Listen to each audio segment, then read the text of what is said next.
If you are new to data analytics, Excel is the perfect place to start. It's more than just a spreadsheet. It's a powerful tool for importing, cleaning, and analyzing data. First, let's talk about importing.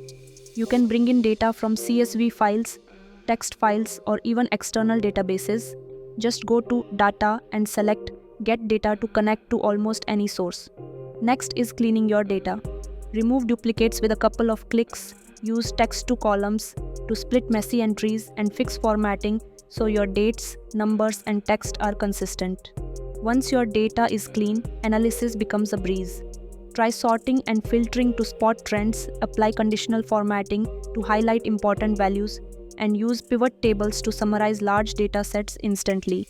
Excel might seem basic compared to advanced tools, but mastering it gives you a strong foundation, and you'll be surprised how much you can do before you even touch another platform.